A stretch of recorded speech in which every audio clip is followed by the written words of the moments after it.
주일마다 함께 나누고 묵상하고 또 그 말씀대로 살아가려고 분투하는 그런 시간을 갖고 있습니다.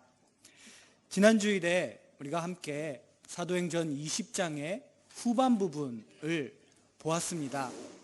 오늘 주어지는 말씀은 지난 주일의 말씀하고 아주 밀접하게 이어지는 그런 내용입니다.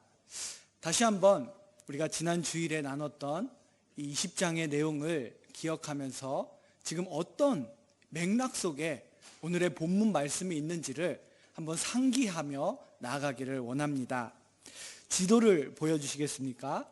네, 지도를 보시면은 바울이 드로아에서부터 지금 예루살렘을 향하여 가는 도중에 이 에게해에 면하고 있는 아시아주의 이 해안 지역을 어떻게 이동하며 내려왔는지 우리가 함께 보았습니다. 바울이 지금 오늘의 본문에서 머물러 있는 곳은 사모섬을 지나서 에베소를 지나서 더 남쪽으로 내려온 밀레도라고 하는 곳에 있습니다.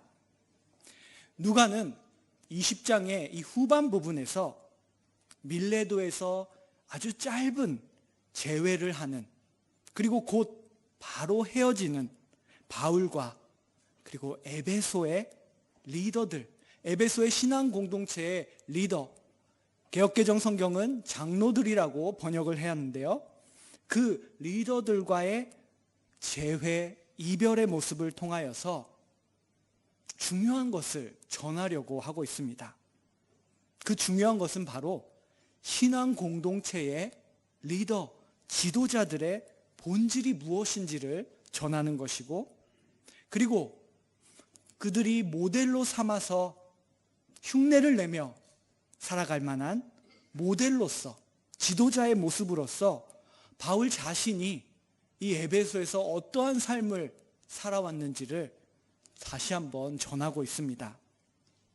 이곳에서 바울이 전하는 메시지는 지난 주일에도 말씀을 드렸지만 지금까지의 어조와는 조금 다릅니다. 바울은 에베소의 이 공동체의 리더들에게 처음으로 복음을 전하는 것이 아니기 때문입니다. 이미 복음을 전파하고 그들 가운데서는 에클레시아가 여러 집마다 신앙의 공동체들이 세워지기 시작했습니다. 복음 전파 이후에 후속의 가르침을 지금 바울은 제외한 에베소 교회의 리더들에게 전하고 있는 것입니다.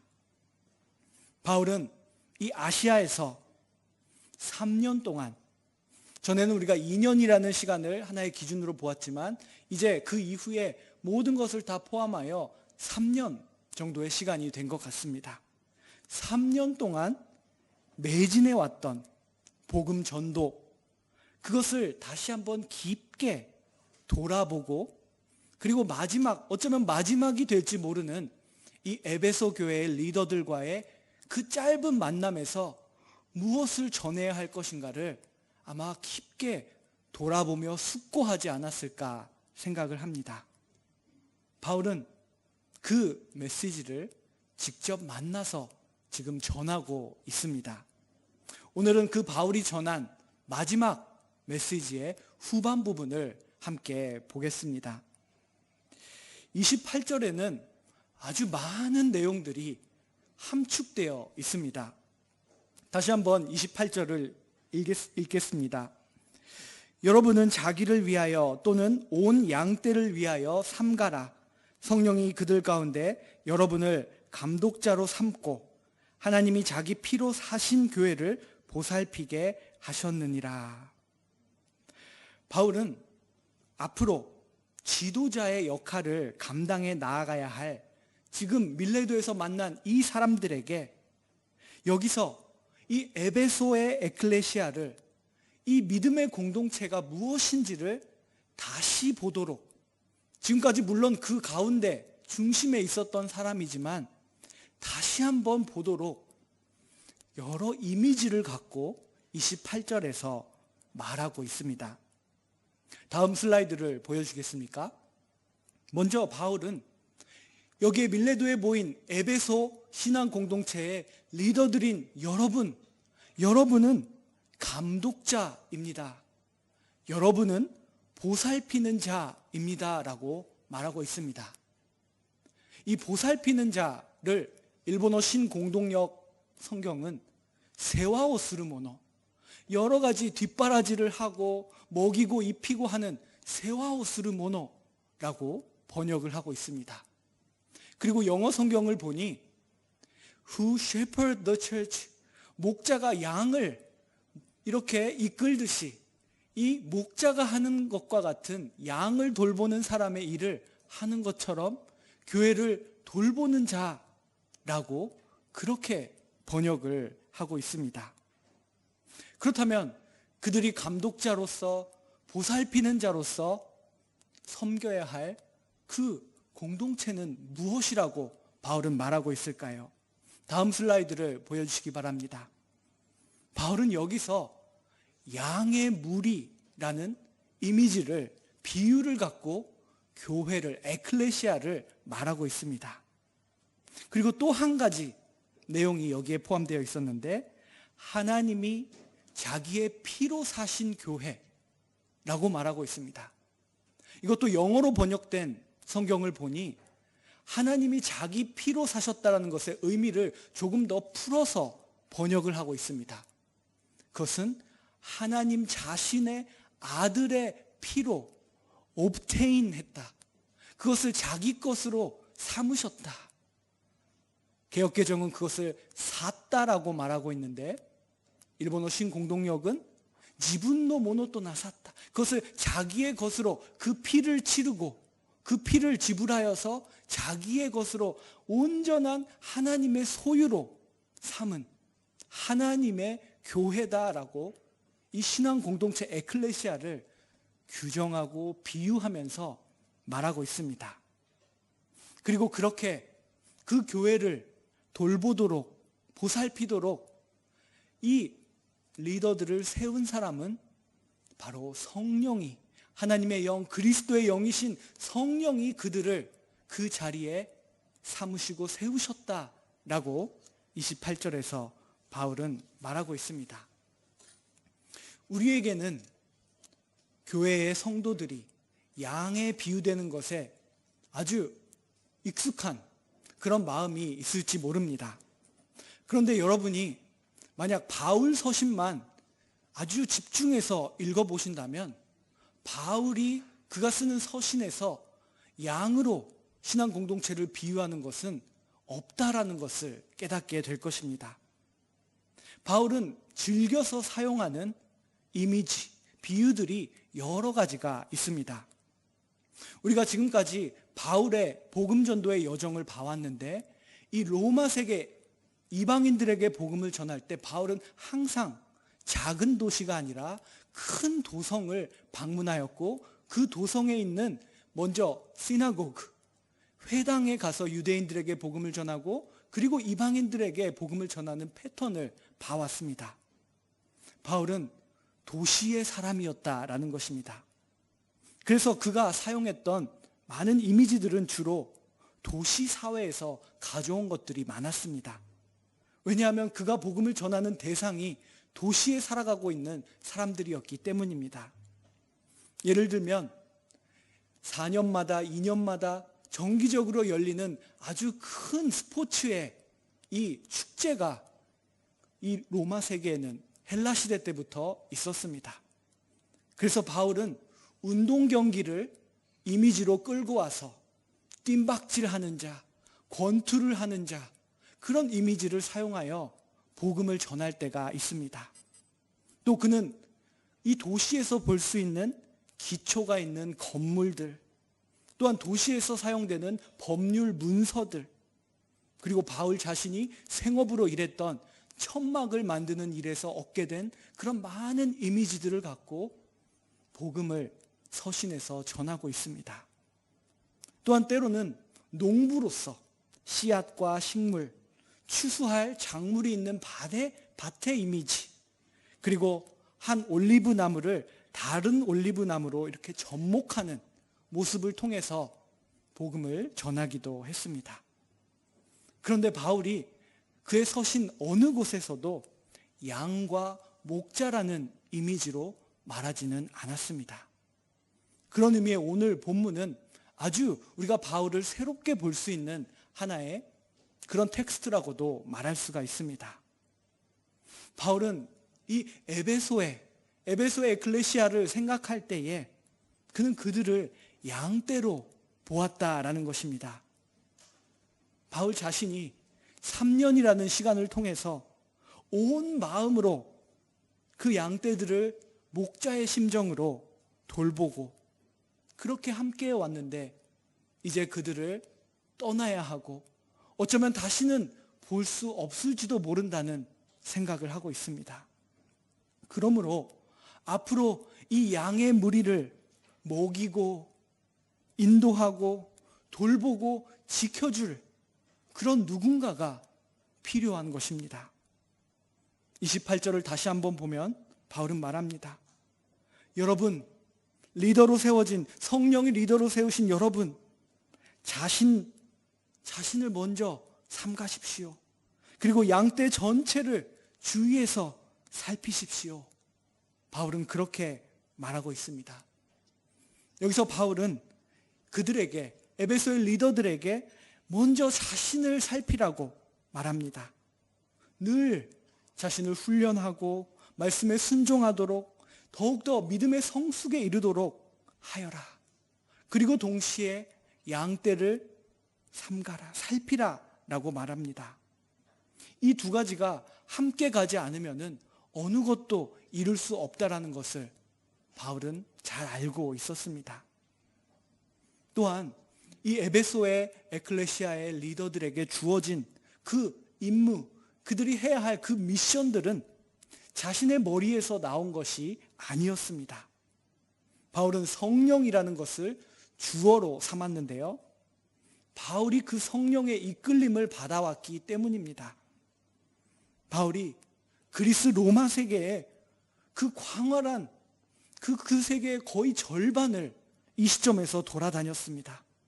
그런데 그를 이끌었던 분은 항해사가 아니고 아주 여행에 능숙한 동반자가 아니었고 성령이었습니다. 수많은 예상하지도 못한 기이한 방법으로 바울을 이끄시고 바울을 복음을 담은 그릇으로서 사용해 주신 분이 바로 하나님의 영, 예수 그리스도의 영, 성령이었다라고 그는 체험해 왔고 지금도 체험하고 있는 것입니다.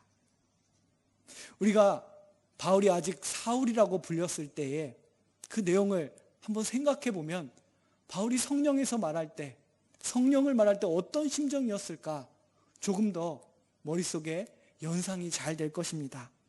우리가 예전에 봤던 사도행전 9장 15절 16절에서 하나님은 아나니아에게 그가 불안해하고 두려워했던 이 사울을 어떻게 대할 것인지 말해주고 있습니다. 주께서 이르시되 가라, 이 사람, 이 젊은 바리새인 사울은 나 곧 예수 그리스도의 이름을 이방인과 임금들과 이스라엘 자손들에게 전하기 위하여 택한 나의 그리스도의 그릇이다라고 말씀하셨습니다.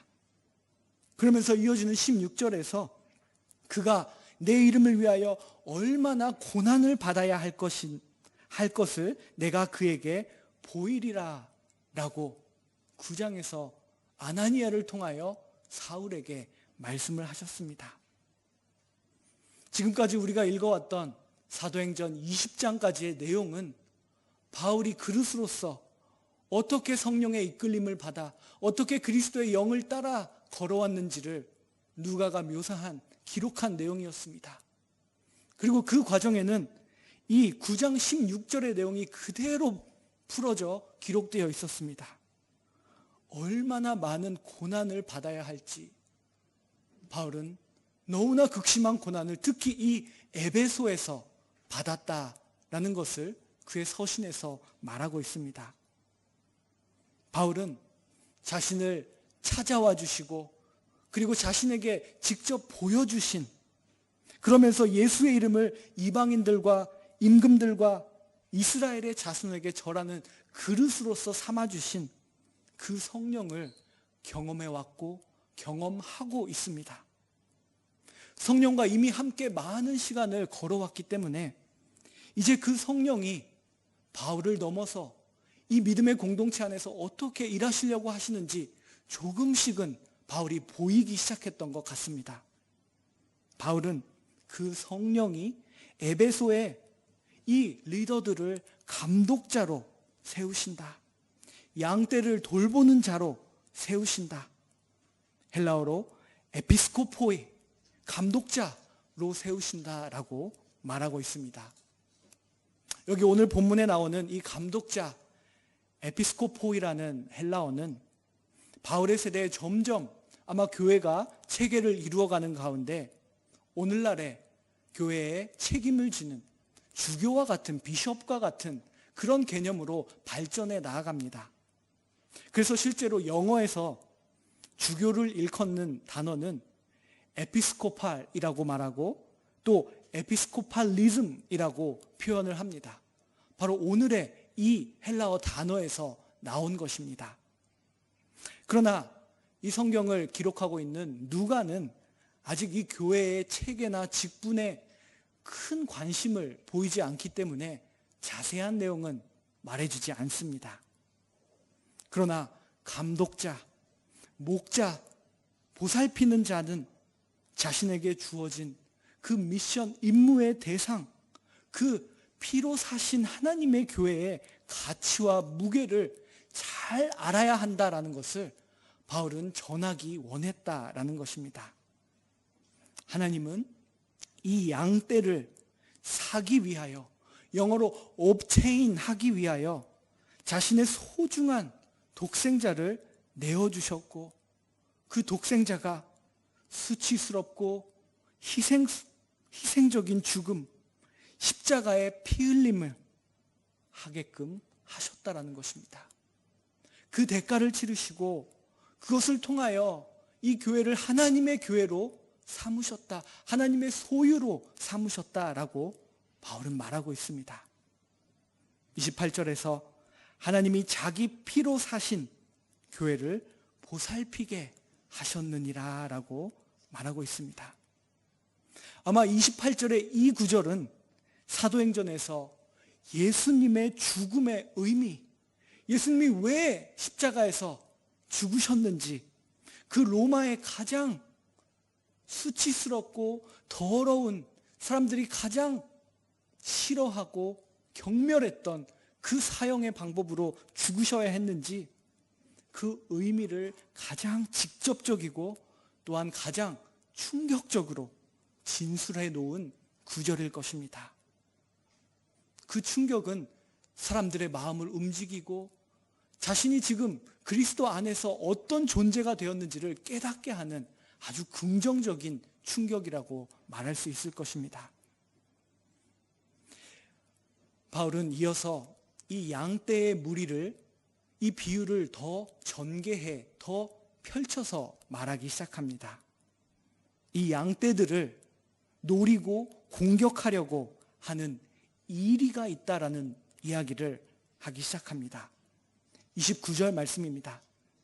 내가 떠난 후에 사나운 이리가 여러분에게 들어와서 그 양떼를 아끼지 아니하며, 바울은 양들을 삼키려고 하는, 그들의 삶 속에서 양치는 자들이 늘 경계해야 했던 그 늑대 이리들을 떠오르게 하면서 분명 에베소에 있는 여러 사람들, 이리와 같은 사람들을 실제로 머릿속에 구체적으로 아마 떠올렸을 것입니다.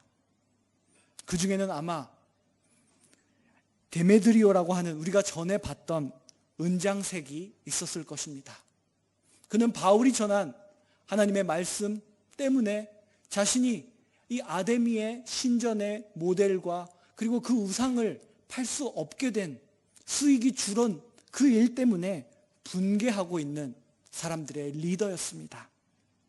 또한 신전, 에베소에 있는 신전을 찾아오는 사람들이 줄어가는 가운데 손해를 입었다고 생각하는 많은 아데미 신전의 여사제들도 있었을 것입니다. 또 에베소에 있던 많은 마법사들, 그들은 물론 자신의 마법의 책을 태운 사람들도 있었지만 태우지 않은 사람들도 있었을 것이고, 그들은 바울에게 복수하기 위해 아마 이를 갈고 있었을 것입니다. 그 외에도 바울이 일이라고 말하는, 사나운 일이라고 말하는 많은 사람들이 있었을 것입니다. 나중에 바울은 에베소를 떠나서 에베소에 있는 이 성도들, 형제 자매를 기억하면서 에베소서라는 서신을 씁니다. 그 서신의 내용을 보면은 바울이 이 에베소의 영적인 전쟁이 얼마나 극심한지를 잘 알고 있었고, 그가 체험했기 때문에 이 내용들이 기록되었다라는 것을 깨닫게 됩니다. 우리가 잘 알고 있는 에베소 6장 10절 이하에서는 바울이 이렇게 말합니다. 너희는 마귀의 관계를 능히 대적하기 위하여 하나님의 전신 갑주로 무장해야 한다. 너희들은 지금 씨름을 하고 있다. 악의 영들을 상대하고 있다라고 에베소 교회에게 말하는 것입니다. 하나님의 전신 갑주를 취하여서 허리띠와 호심경과 신을 신고 방패와 검을 들고 싸우라고, 이런 무기들을 말하면서 그곳에서의 이 영적인 싸움, 그리고 실질적으로 이리 때와 같은 많은 사람들이 있다라는 것을 바울은 잘 알고 있습니다. 그런데 바울이 그런 외부에서 공격해오는 사람들보다 더 염려했던 것은 바로 일부의 이 에베소의 양떼들 중에서 누군가가 양의 탈을 쓴 이리가 되어서 그들을 삼키려고 하는 일이 일어날 수 있다는 것을 알았기 때문입니다. 30절에 바울은 이렇게 말합니다. 또한 여러분들 중에서도 제자들을 끌어서 자기 자신을 따르게 하려고 어그러진 말을 하는 사람들이 일어날 줄을 내가 아노라. 만약 이런 일이 일어나게 되면 이 공격은 직접적인 대립이 아니라 진리의 왜곡으로 나타날 것이다라고 바울은 말합니다.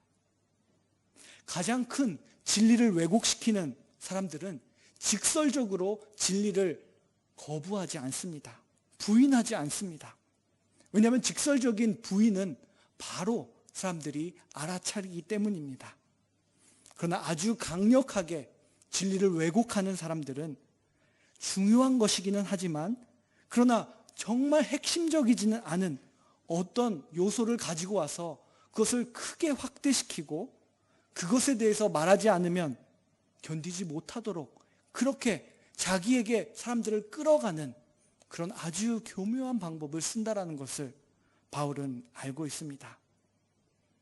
그러므로 바울은 깨어있으라, 경계하라, 그리고 내가 보인 모범을 기억하라, 너희도 흉내내면서 살아라라고 에베소의 리더들에게 말하고 있는 것입니다. 31절을 보니 그는 이렇게 말합니다. 그러므로 지금까지 얘기했던 모든 내용을, 그리고 앞으로 있을 위기에 대해서 말하면서 그러므로 여러분이 일깨어 내가 3년이나 밤낮 쉬지 않고 또 때로는 눈물을 흘리며 각 사람을 훈계하던 그 일들을 기억하라. 나는 떠나지만 내가 전한 그 훈계의 내용들, 나와 함께했던 그 시간들을 계속해서 잊지 말고 기억하라 라고 말하고 있습니다. 에베소의 신앙 공동체의 리더들은 주의해야 하고 깨어 있어야 하고 기억해야 한다는 것입니다. 바울은 35절에서 이렇게 말합니다. 범사에 여러분에게 모본을 보여준 것과 같이, 내가 여러분과 함께한 그 시간은 여러분에게 보여준 하나의 모델이었다. 그러므로 수고하여 약한 사람을 돕고 또 주 예수께서 친히 말씀하신 바 주는 것이 받는 것보다 복 있다 하심을 기억하여야 할지니라 라고 말합니다. 누가에 의하면, 누가가 인용하고 있는 이 바울의 남긴 메시지에 의하면 예수님께서는 주는 것이 받는 것보다 복되다라는 말을 하셨다라는 것입니다. 그런데 이 내용을 우리가 갖고 있는 사복음서에서 찾아보려 하니 이 정확한 이 내용이 나와 있지가 않습니다. 이 문제를 놓고 우리는 요한복음의 끝부분에서 요한이 남겼던 글을 떠오르게 됩니다. 예수님이 하신 일과 예수님이 하신 말씀들은 아마도 훨씬 더 많을 것입니다. 그러나 나 요한이 이 복음서를 쓸 때 그것을 다 기록하지 못했습니다. 만약 그것을 다 글로 기록한다면 이 세상 전체를 그 말씀에 저장하는 도서관으로 사용해도 그 장소가 부족할 것입니다.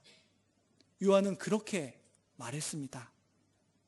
그렇다면 바울이 알고 있던 예수님께서 친히 말씀하셨다는 주는 것이 받는 것보다 복되다는 말은 복음서 기자들은 기록하지 않았지만 예수님께서 하신 말씀임이 분명할 것입니다.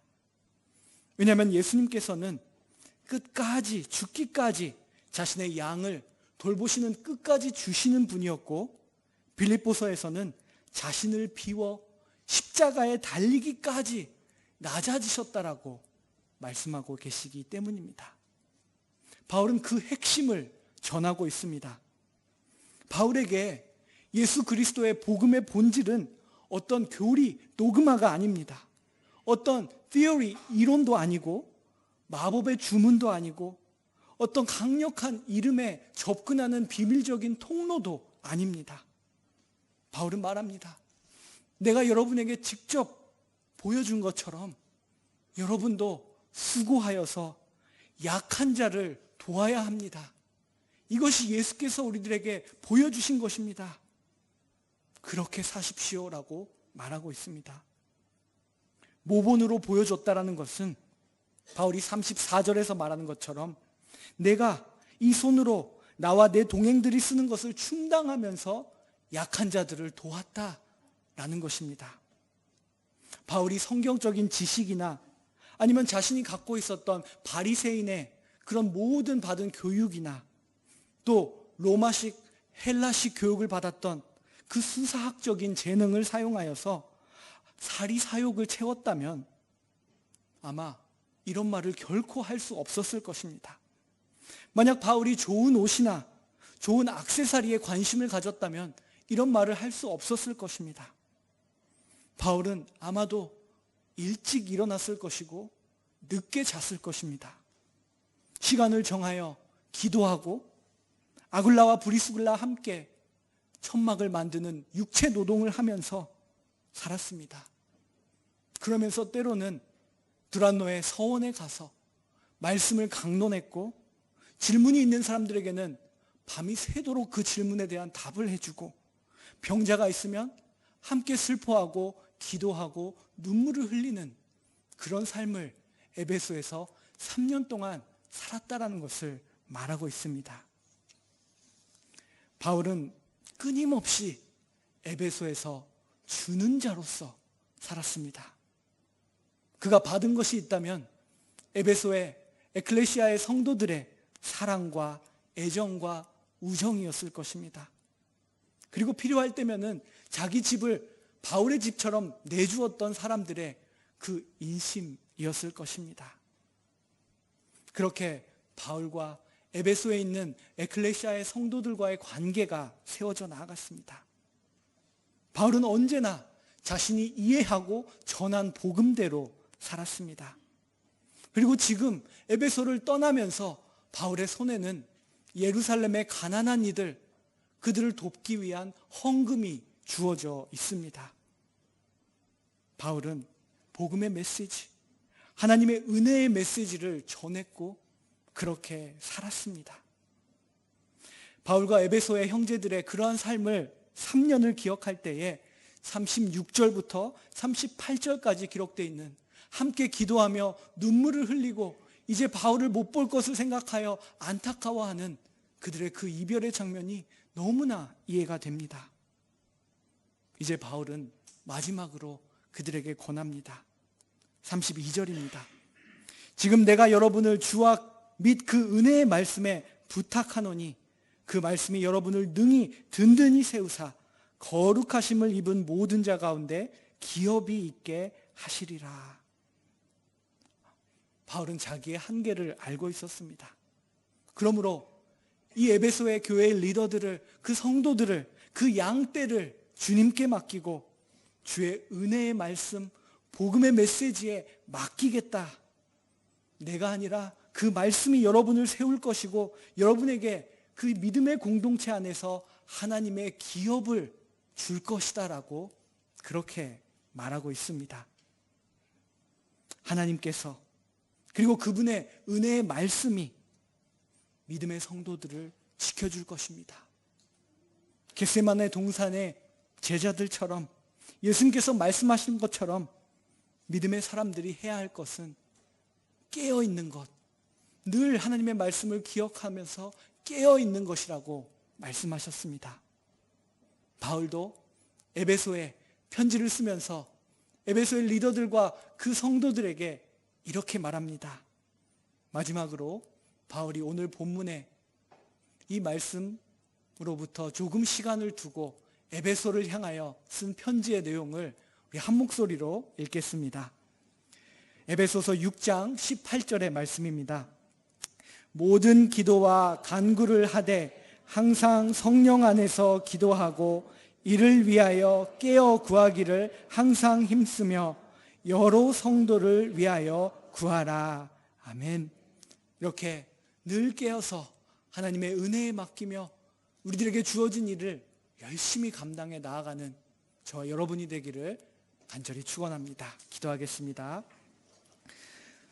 우리들을 양떼를 돌보는 목자로 삼아주시고 그 양떼를 함께 돌보고 사랑하고 섬기도록 불러주신 하나님, 저희들 바울이 전한 에베소 교회의 이 작별의 이 메시지를 우리들이 함께 나누게 하시니 감사합니다. 우리들의 삶 속에서 정말 우리가 바울이 체험한 그 하나님을 체험하게 해주시고 우리 가운데 하나님이 하시는, 하나님이 세워가시는 교회가 더욱 견고하게 세워져 나아갈 수 있도록 우리 자신을 주님께 맡기고 그리고 우리가 늘 깨어서 기도하며 나아갈 수 있도록 인도하여 주시옵소서. 예수 그리스도의 이름으로 기도드립니다. 아멘. 찬송가 212장 함께 부르겠습니다.